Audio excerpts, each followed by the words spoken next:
Aviso. Este testimonio contiene escenas y descripciones de posesión, rituales familiares y episodios de violencia no explícita que pueden resultar angustiantes. Si estás sensible a estos temas, procede con cautela. Sobreviví a un encuentro con el diablo. Lo digo así, sin adornos, porque a veces las palabras planas son lo único que sostiene la realidad del miedo. Sobreviví. Y no fue una noche aislada, ni una anécdota para contar alrededor de una mesa, fue una cadena de señales y encuentros que se fue tensando desde mi infancia hasta aquel regreso que pensé que sería alegre, mi boda en el rancho de la familia. Me llamo Sofía, nací y crecí en una casa de paredes de adobe, techos bajos y un patio donde los gallos se peleaban con el amanecer. Es un lugar al que vuelvo en mi cabeza cada vez que cierro los ojos, el olor a cuero viejo, la humedad de la madrugada, el sonido de la hiedra rozando la ventana. También es un lugar donde hubo silencios que hablaban y donde aprendí que algunas verdades se guardan como se guarda el dinero, en cofres antiguos, entre trapos, con la promesa de no tocarlas.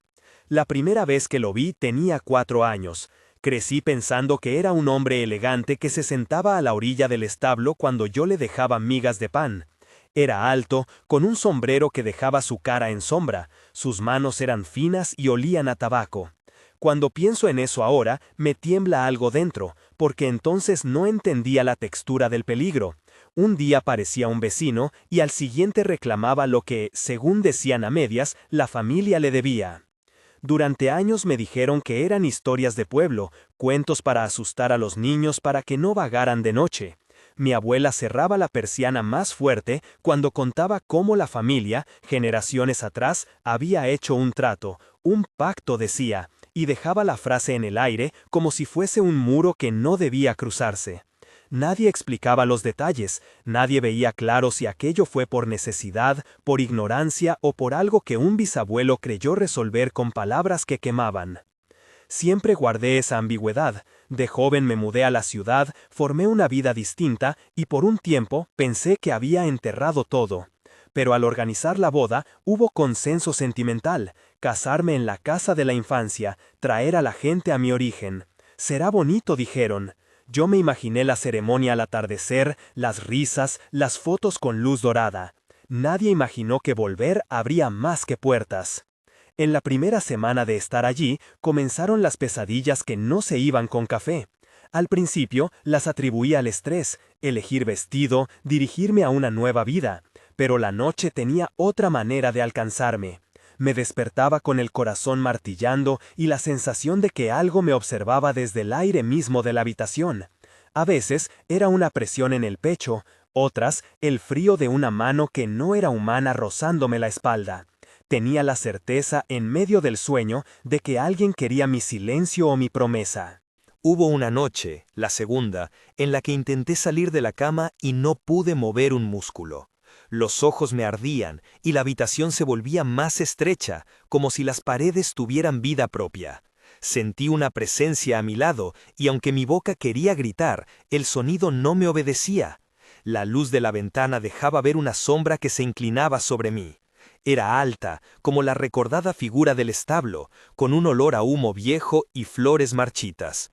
Percibí su aliento, y el frío golpeó mi nuca con una intención que se parecía a la furia. No era un sueño común, mi respiración se volvió irregular, el pulso me pareció huérfano, y en un reflejo de desesperación traté de pronunciar mi propio nombre. Me sostenía la fuerza de mi voluntad.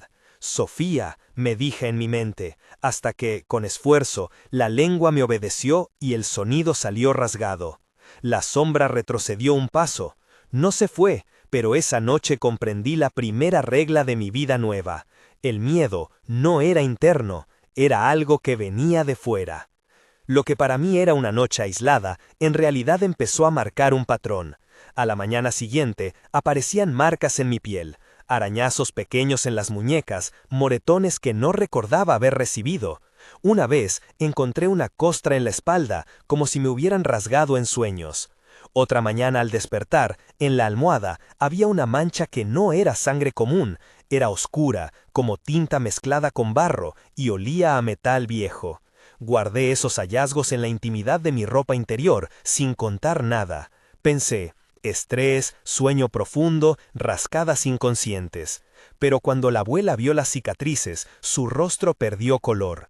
«No lo ignores», dijo, y su voz traicionó años de prudencia. Lo siguiente fue encontrar objetos fuera de lugar. En el baúl del cuarto de mis padres apareció un cuchillo antiguo con el mango gastado, envuelto en un trapo que olía a resina. No recuerdo haberlo visto antes. Cuando lo sostuve, la hoja tenía un frío que se me metía en los huesos. Había grabados, símbolos que no supe interpretar, pero que mi abuela miró con la mirada dura que se reserva para los lugares donde uno no quiere volver. «Eso no se toca», murmuró, como si decirlo pudiera mantener la amenaza a distancia. Yo no lo toqué mucho, dejé el cuchillo sobre la mesa de la cocina y me puse a pensar que todo aquello era una concatenación de casualidades. Pero las casualidades dejaron de serlo cuando, una madrugada, mi sobrina Norma, que entonces tendría 7 años, me dibujó algo que me heló, un hombre con un sombrero y cadenas alrededor de una muñeca. Norma lo hacía en la mesa del comedor con color pencils. Yo miré el dibujo y sentí que la tinta y la cera se pegaban a mi lengua. Le pregunté a la niña de dónde había sacado eso, y su respuesta fue simple: «Lo vi en la casa del árbol, me lo contó el abuelo». El abuelo, mi tío, tenía un humor cascarrabias y a veces se le escapaban historias de cuando trabajaba la tierra. Aquella vez su silencio fue tan denso que me quedé sin palabras. Fue la confirmación de que algo que creí pasado no estaba quieto. Cuando hablamos de pacto ancestral, no nos referimos a una metáfora bonita. Hablamos de decisiones humanas que, por ignorancia o necesidad, se tomaron y quedaron como una carga simbólica en una línea familiar. En algunas culturas, el pacto no siempre aparece como un contrato formal con cláusulas. Existe como una narrativa que legitima sacrificios, favores y la idea de corresponder. Desde la mirada del fenómeno, esa narrativa puede operar como una puerta psicológica. Crea expectativas, ritos y objetos que, si se combinan con prácticas rituales, hambre emocional o vulnerabilidad psíquica, facilitan experiencias que las familias interpretan como vínculo con lo sobrenatural. Es importante destacar que no todo malestar tiene origen espiritual. Sin embargo, en ciertos casos, la repetición de conductas rituales y la presencia de objetos cargados simbólicamente funcionan como puntos de anclaje para patrones que se transmiten de generación en generación. Esa explicación de Octavio caló en mí como un dato que no necesitaba poner en una hoja, sino en el alma. Había una estructura cultural alrededor de lo que llamaban el pacto. No era solo la cuchara vira del abuelo, ni la canción que siempre se cantaba a medianoche. Eran pequeñas piezas que construían una narrativa con fuerza propia. Conforme pasaban los días, mi certeza de que el peligro operaba con intención fue creciendo. La entidad, si se puede nombrar así, parecía disfrutar de extremos. Me dejaba en calma un rato y luego, sin aviso, provocaba un temblor de la realidad. Empezaron los susurros en el silencio del mediodía, como si la casa tuviera oídos nuevos. Escuchaba mi nombre dicho por una voz que no era mía, con un acento que no pertenecía a nadie de la familia, y era una voz que prometía acceso y reclamaba propiedad. Cuando compartí algo de esto con mi madre, su respuesta fue una mezcla de protección y resignación. «Lo sabemos», me dijo una tarde en la que el sol pegaba fuerte y la casa parecía en paz. «Tu abuela te avisó sin decirlo. La familia siempre ha cargado con eso». Lo dijo con la boca pequeña, como si cada palabra costara. Me contagió su manera de guardar dolor, contenerlo para que no se escape. Fue en ese momento cuando entendí que no solo era yo. Había una línea que llevaba décadas esperando un rostro. Mi regreso, de algún modo, había sido interpretado por eso que vivía en la casa como una oportunidad. Intenté racionalizarlo. Fui al médico por los moretones. Los análisis no arrojaron causa clara. Hice terapia para manejar la ansiedad. Las sesiones me ayudaron a sostenerme. Aún así, el fenómeno no cedía.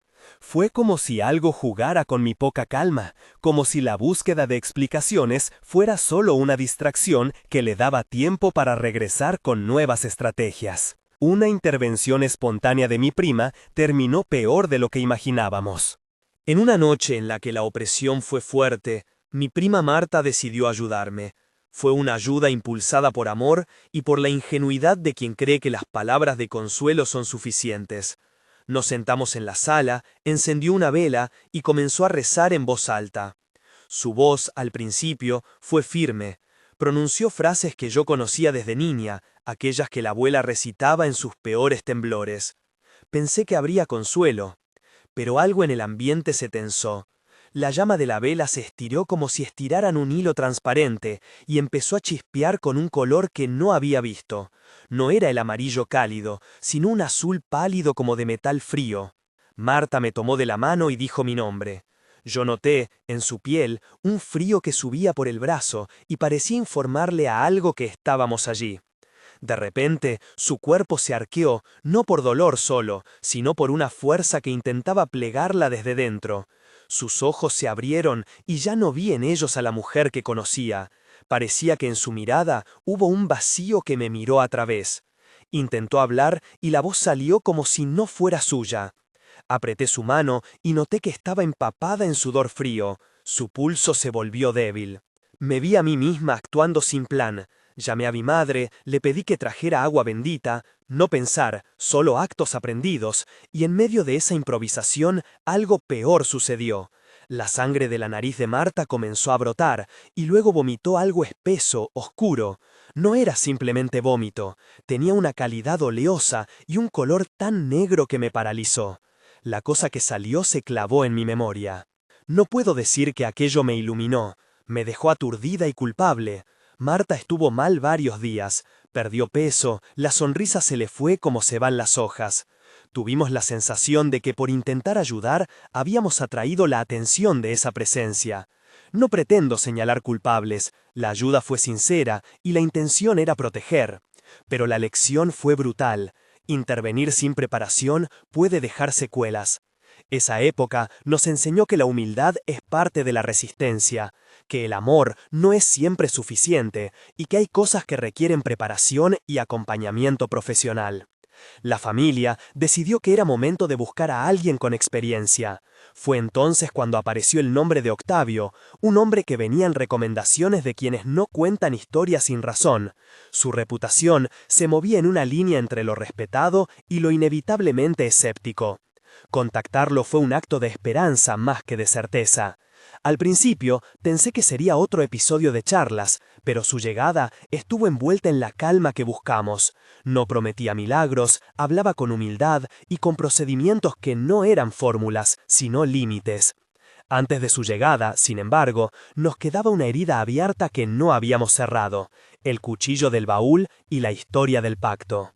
Esa noche, en la que le mostramos a Octavio las cosas que habíamos encontrado, la casa se volvió aún más contenida. Abrió el baúl con guantes y mostró el cuchillo. Lo inspeccionó sin sorpresa pero con seriedad. «Esto tiene una carga ritual», dijo en voz baja. «No es un adorno. Aquí hay intención, y la intención puede funcionar como puente». Sugería, sin dramatismo, que no todo lo que atribuimos a fuerzas externas es necesariamente sobrenatural, pero que en nuestro caso había elementos culturales y objetos que realmente podían provocar una línea de anclaje. Nos explicó con calma las diferencias entre lo que él llamaba opresión y posesión. Una opresión es una influencia que presiona la vida de una persona desde fuera, como una sombra que empaña. La posesión implica que la persona pierde gradualmente la capacidad de decidir, y en ese caso la ayuda debe ser más articulada.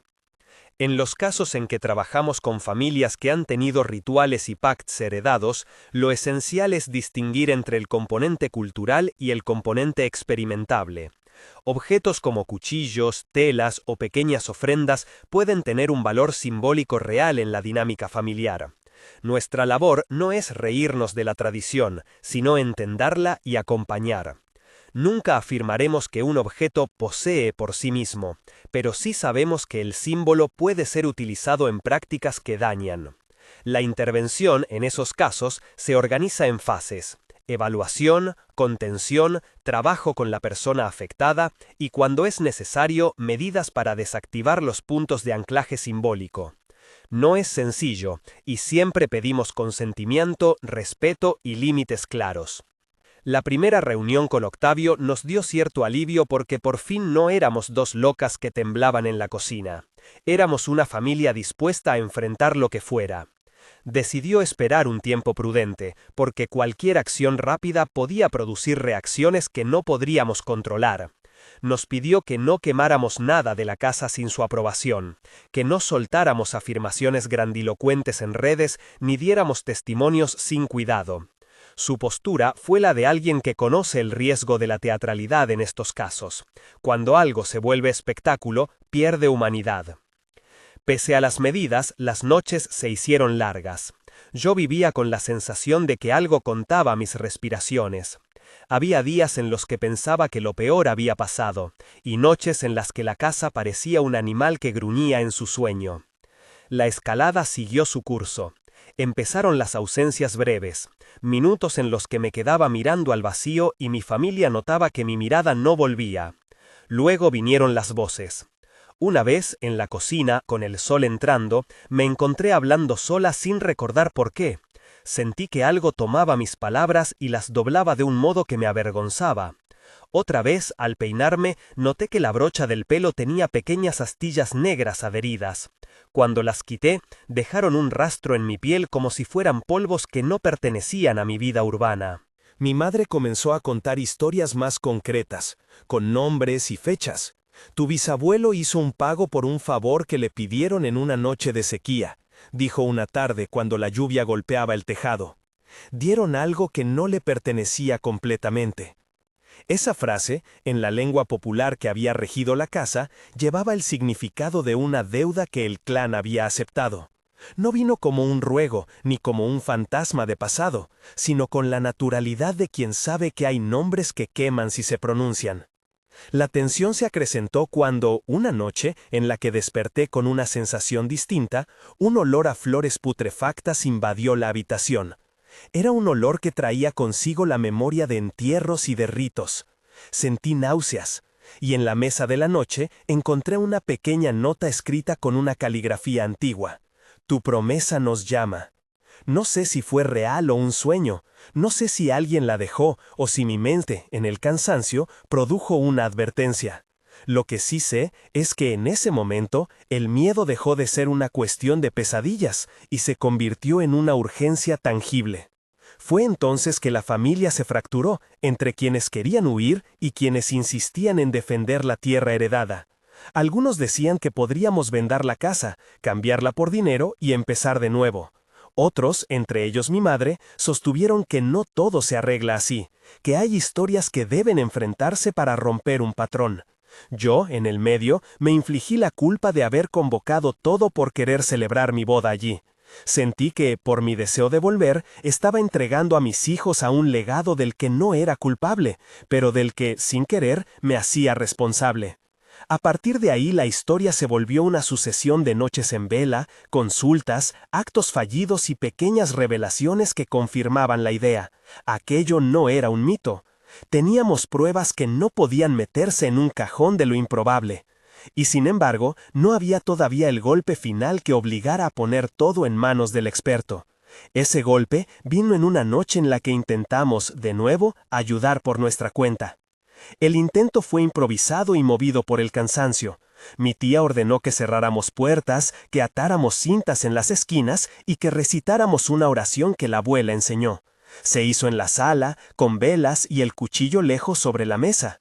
Empezamos a cantar. La música fue bajando hasta convertirse en un murmullo. Al principio parecía que funcionaba. El aire se despejó y en algún punto hasta la televisión pareció apagarse por voluntad propia. Pero entonces la lámpara principal estalló con un sonido seco. Fue como la voz de la casa diciendo basta. La explosión dejó a todos aturdidos. En el caos sentí un tirón en la muñeca y vi la sombra. No voy a relatarlo en términos sensacionalistas. La figura estaba allí, pero lo que dolió no fue su presencia física, sino la sensación de que había conocido mi nombre antes de que yo lo pronunciara. Me miró con una familiaridad que me avergonzó. No era odio solamente, era una reclamación.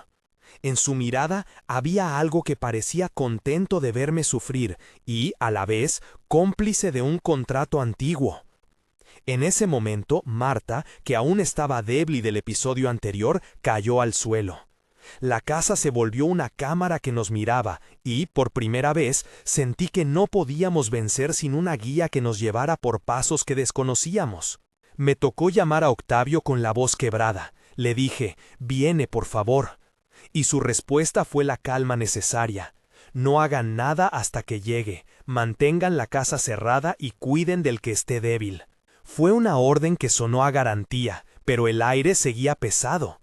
Nadie lo dijo, pero todos sabíamos que habíamos abierto una puerta que no habíamos aprendido a cerrar. El día que llegó, encontramos en su mirada no el morbo de un cazador de historias, sino la gravedad de quien sabe medir riesgos. Bajó la mirada al baúl, tocó las telas con respeto y trazó una línea con el dedo donde, según él, se marcaba el centro de la carga simbólica. Propuso que antes de cualquier acción hiciéramos un inventario, nombres, fechas y objetos. Lo que pedía no era épica, era orden. Nos pidió confidencias que dolieron decir en voz alta porque obligaban a nombrar lo que la familia había callado por años. Y ahí, en la noche antes de la intervención real, esa intervención que sabíamos sería intensa, empezó un tiempo de preparación que llenó la casa de murmullos, de listas y de oraciones habladas en voz baja. La tensión alcanzó un punto en el que cada ruido, cada crujido del piso era interpretado como un signo. Y yo, más que nadie, sentía que la sombra esperaba paciente, como quien tiene tiempo y sabe que nosotros no. La sombra esperaba paciente, como quien sabe que el reloj juega a su favor. Las noches previas a la intervención se convirtieron en una especie de tensa espera colectiva, listas pegadas en la nevera, cafés fríos sobre mesas, mis manos siempre ocupadas sosteniendo algo, una taza, un rosario, el borde de la cama para no sentir el vacío que la casa ofrecía. Dormía a medias, y cada vez que lograba conciliar algo parecido a descanso, soñaba que me casaba con alguien que no era mi marido y que al final de la fiesta me exigía pagar una deuda que no entendía. La mañana del encuentro definitivo amaneció con una luz que no tenía nada de festiva. Octavio llegó temprano, con una mochila discreta y una mirada que escaneaba la casa sin curiosidad morbosa, solamente con la seriedad de quien conoce el peso de ciertas palabras. Nos pidió que nos sentáramos en la sala, que apagáramos la televisión y que habláramos claro. Nos pidió permiso para trabajar. Nos preguntó si había alguien en la familia que pudiera retirarse para cuidar a los niños. Nos interrogó con la calma de quien sabe que cada detalle cuenta. Antes de entrar en lo que pasó esa noche, quiero detenerme un momento en cómo me sentía. Tenía miedo, sí, pero también una especie de coraje quebradizo. Sentía la responsabilidad de no convertir aquello en una batalla teatral. No quería que mi dolor fuera un espectáculo. Quería, sobre todo, salir. Me permití imaginar la libertad como si fuera una puerta con una perilla que podía, con esfuerzo, girar. Esa imagen me sostuvo cuando las cosas se pusieron más oscuras. La preparación fue metódica. No voy a poner aquí fórmulas ni pasos, tampoco describiré actos que puedan ser interpretados como instrucciones. Solo diré que hubo un acuerdo claro, nadie improvisaba, nadie hacía nada sin el consentimiento de todos. Se delimitó un espacio en la sala donde yo debía permanecer sentada o acostada, y se dispusieron 2 personas junto a mí, mi madre y mi hermana. Octavio pidió que alguien quedara en la puerta para controlar entradas y salidas, y que nadie grabase o compartiera nada en redes. Era una mezcla de prudencia y respeto por lo que podría suceder. Esa noche, la casa olía a resina y a madera húmeda. En el aire flotaba un incienso suave que Octavio trajo para marcar un límite de protección simbólica. No lo llamaría armamento, era más bien un recordatorio de que íbamos a poner atención en lo sagrado para nosotros, en aquello que nos daba firmeza. Mi abuela rezó en voz baja en un rincón, y su voz fue un ancla más. Cada sonido dentro de la casa parecía tener dos capas, el cotidiano y otra más tensa, como si la casa respirara un tiempo distinto. Cuando todo estuvo listo, me senté en una silla baja, notaba mis manos frías y mi pulso acelerado, pero había, extrañamente, una claridad que venía de haber tomado la decisión. No era valentía heroica, era la determinación de alguien que ya sabía lo que había perdido y lo que, si no actuaba, pasaría a su familia. Mientras Octavio empezaba a hablar en voz baja, repitiendo cosas que para él eran técnicas de contención, percibí un cambio en el aire. La temperatura bajó unos grados, un olor fétido y floral me golpeó como si alguien hubiera abierto un florero podrido en otra habitación. Al principio las señales fueron sutiles, un zumbido en los oídos que no tenía origen eléctrico, una sensación de náusea como antes de vomitar y el mareo que precede a un desmayo. Luego, la presión en el pecho se intensificó y supe que lo que había dormido en mi casa se acercaba. Intenté hablar y mi voz sonó pequeña. La primera vez que sentí la parálisis fui consciente de una ventana interior que se cerraba, mi lengua se adormeció, los párpados se hicieron pesados, las manos dejaron de obedecer. Fue ahí cuando la figura apareció, no en forma completa de hombre elegante esta vez, sino como una masa que tomaba bordes humanos, una cara demasiado inclinada, ojos demasiado negros, una boca que prometía y amenazaba a la vez. No voy a escribir la palabra diablo con ligereza, pero sí admito que todo lo que sentí se parecía a lo que mis abuelos describían con miedo en el rostro cuando repetían el cuento del pacto. La entidad habló, y su voz fue como una caja de cambios que cambiaba el tono para probar mis reacciones. Primero un susurro que imitaba a mi madre, luego una risa que olía a trapo húmedo, y finalmente una promesa que no entendí del todo pero que sonó como reclamo. Te llevé antes de que supieras tu nombre, dijo algo que me hizo temblar de manera física. La imposibilidad de moverme fue la parte más aterradora. Veía la pantalla de la ventana, la luna, los contornos de la habitación y mi cuerpo no respondía. Escuché a mi madre decir mi nombre una y otra vez. Su voz parecía un martillo intentando abrir algo que no cedía. Sentí el pulso latir con dificultad, como si hubiera que llamarlo por su nombre para que volviera a funcionar. En un momento tuve la sensación de que mi corazón se detenía. La ausencia de pulso fue real, lo recuerdo, y la boca de la nada pareció organizar un plan para quedarse. Fue cuando, en el silencio de mi cabeza, recordé una frase que mi abuela repetía en las mañanas de tormenta: «Tu voluntad es tu casa». Agarré esa idea y la repetí con todas mis fuerzas. No fui la única piedra de choque. Octavio comenzó a hablar con voz firme, no a gritar ni a amenazar. Decía frases que para él eran límites, nombrar lo que no puede tomar, afirmar que la puerta estaba cerrada.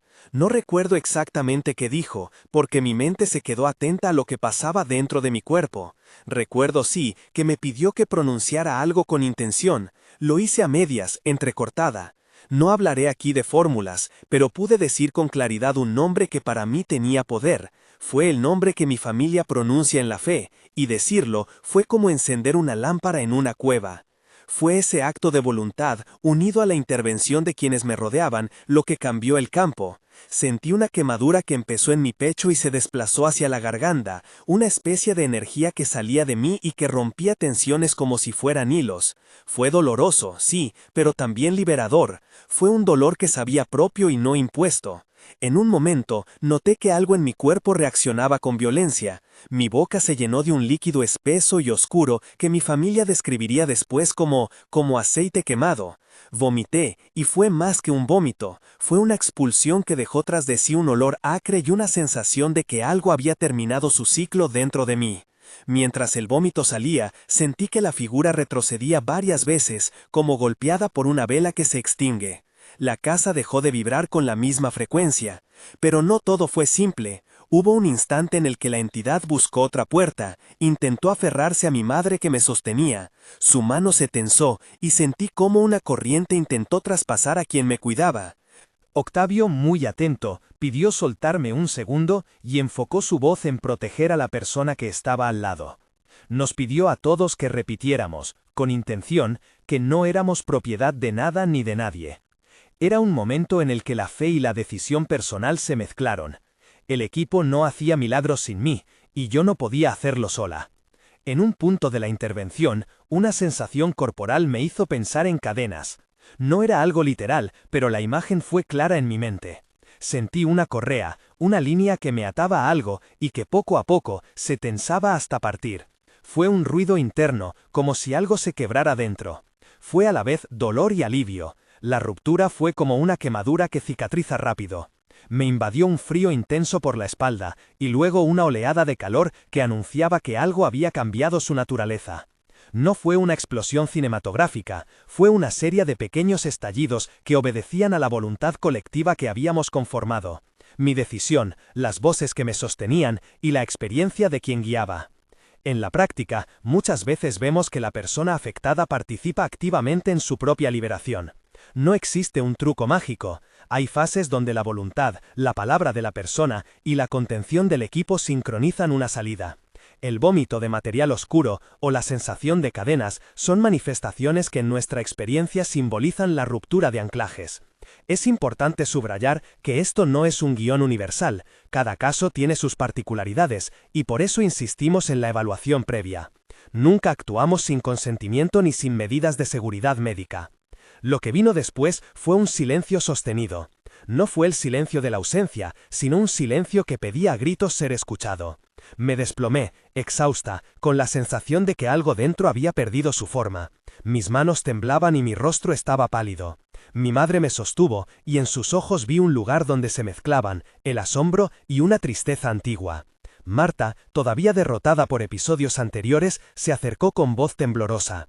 Nadie habló demasiado, creo que todos esperábamos que algo fallara, que la sombra regresase con más trucos.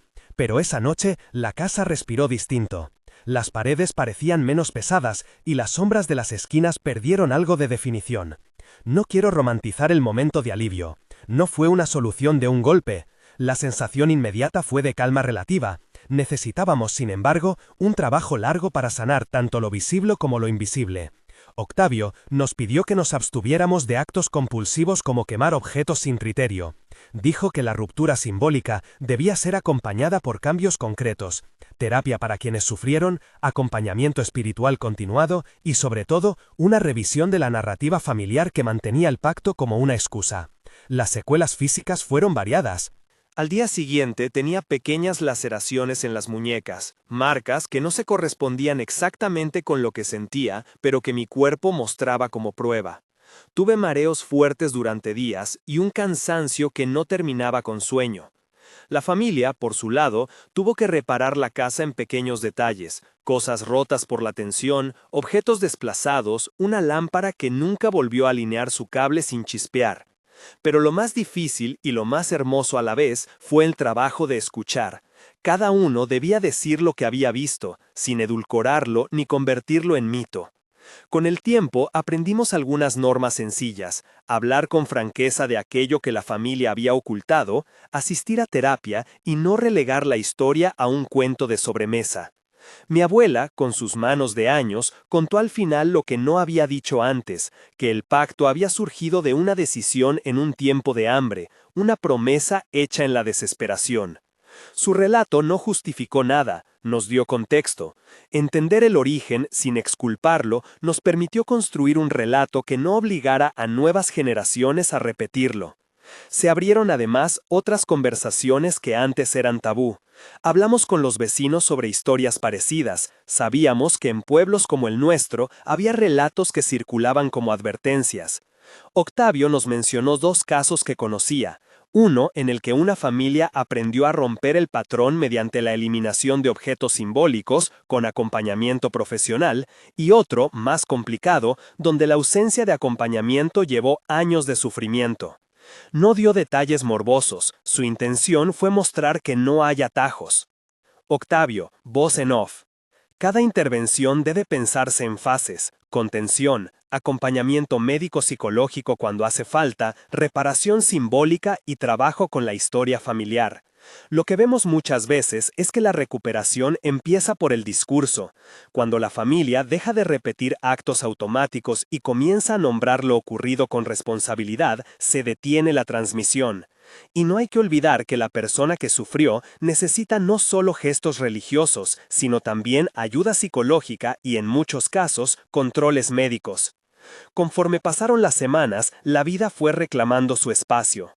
Hubo mañanas leves en las que hacía café sin recordar la casa como un lugar que guardaba agresiones. Hubo tardes en las que salía a caminar sin mirar las esquinas con sospecha. Sin embargo, también hubo momentos de retroceso, noches en las que un ruido me devolvía la sensación de ser observada, interrupciones breves en las que me sentía extraña y pensaba que la conexión podía renovarse. Fue importante entonces entender que la liberación para muchas personas no es una línea recta, sino una experiencia de olas, avances, retrocesos, ajustes. En los meses siguientes trabajé en mi fortaleza interior. Empecé terapia con una psicóloga que no negó lo que había pasado, pero que me ayudó a separar lo que era trauma de lo que podía ser reinterpretado. Aprendí a mirar la historia familiar sin cargarme con culpas que no me correspondían. También me comprometí a no volver a celebrar eventos significativos en el rancho hasta que todo estuviera bien. Fue una decisión dolorosa pero necesaria para nosotros. Quiero dejar claro que en este proceso hubo también cambios prácticos. Algunos objetos que podían ser puntos de anclaje fueron guardados por la familia en un lugar controlado, nunca destruidos de manera precipitada. Se acordó que no se hablaría de la historia en redes, porque la exposición suele llevar a la teatralización y a la pérdida de humanidad. Además, acordamos que las visitas de curiosos no serían permitidas, nuestro dolor no era espectáculo. Estas medidas fueron pequeñas, pero tuvieron un efecto calmante. A lo largo de todo esto, tuve momentos de duda. Me pregunté si todo había sido producto de mi mente, de mi estrés por la boda, de la sugestión familiar. Fueron dudas útiles porque me obligaron a buscar respuestas en múltiples frentes. Los análisis médicos seguían sin dar una explicación clara para algunos moretones o para la sensación física de desmayo. La terapia me ayudó a entender cómo el estrés sostenido puede traducirse en síntomas físicos. Pero también quedó la sensación de que había algo que no se resuelve únicamente con terapia: la experiencia y la memoria colectiva. Esa doble realidad, biológica y simbólica, fue la que nos obligó a no contentarnos con una sola explicación. También aprendí a no juzgar a quienes intentaron ayudar de forma improvisada. Marta, a pesar de todo, no fue responsable de lo que pasó. Su intención fue noble. Lo que ocurrió nos enseñó a todos que la humildad y la formación son necesarias cuando se enfrenta a lo inexplicable. No hay que improvisar con la vida de los demás. Con el paso del tiempo me reencontré con cosas sencillas: el gusto a una naranja de verdad, el ruido de los coches lejanos, el calor de las manos de mi marido cuando me despertaba por las noches.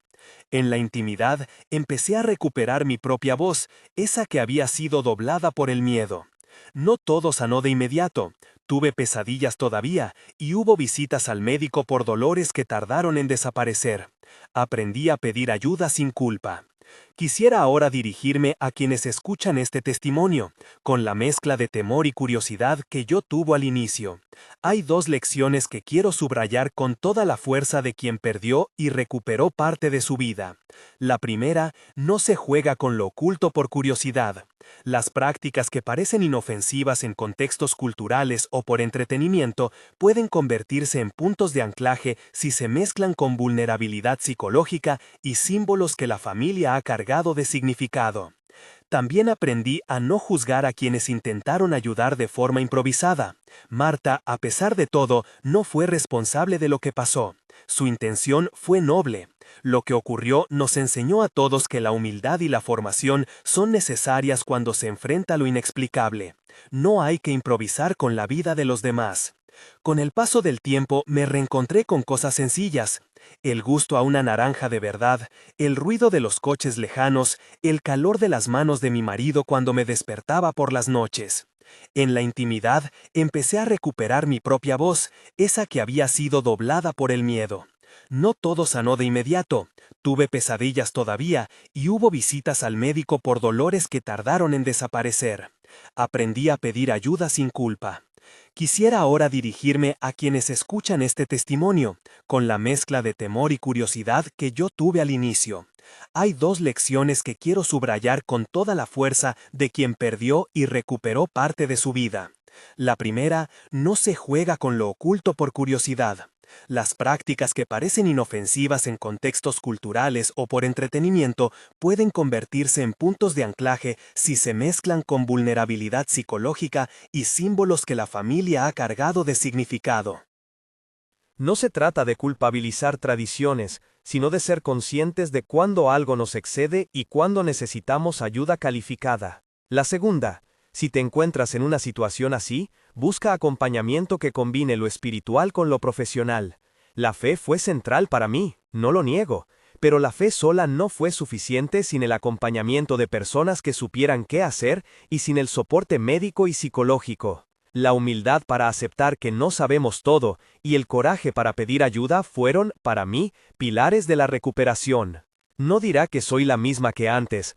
Parte de mí quedó marcada por lo vivido, como una cicatriz que no desaparece pero que enseña. A veces me miro las manos y recuerdo la textura del miedo. Otras me pregunto por las generaciones que vendrán. Por eso ahora hablo con mis sobrinos, con calma, sin dramatizar y sin esconder. Les cuento que algunas cosas se resolvieron con trabajo y que otros caminos no están destinados a repetirse. Sé que hay quienes pensarán que esto es exageración, que hay explicaciones más racionales. Respeto eso y entiendo esa postura. A quienes buscan una explicación exclusivamente biológica o psicológica, les diría que también hay que escuchar las percepciones de quienes lo vivieron. El testimonio no desaparece por no encajar en una categoría. Vivimos en un mundo complejo, donde lo simbólico y lo corporal se entrelazan. Al final, mi boda se celebró, no en el rancho familiar, sino en un jardín pequeño y luminoso, con la gente que nos acompañó en lo difícil. Elegimos un lugar que no cargara con historias antiguas, fue una decisión consciente para no repetir patrones. Hubo llanto, sí, pero también risa. Sentí que con cada paso que di hacia el altar dejaba algo de miedo en el camino, y eso me dio paz. A quienes han llegado hasta aquí y sienten que algo de mi historia resuena con lo que viven, les pido prudencia y compasión. Busquen ayuda profesional, hablen con alguien de confianza y no se culpen por herencias que no pidieron. Si la experiencia abre preguntas sobre el pasado de la familia, traten de abordarlas con acompañamiento adecuado. No todo se resuelve con gestos simbólicos, la recuperación implica cuidado integral. Si quieres escuchar la versión extendida de esta historia, con algunos documentos que por prudencia no hemos publicado aquí, y acceder a recursos sobre cómo buscar ayuda segura, visita nuestra web. Suscríbete para más testimonios reales y para encontrar material que promueva acompañamiento responsable. Y sobre todo, cuida tu historia, no la ofrezcas a quien solo busca entretenimiento. Si este relato te ha conmovido, compártelo con alguien a quien pueda servir como advertencia y esperanza.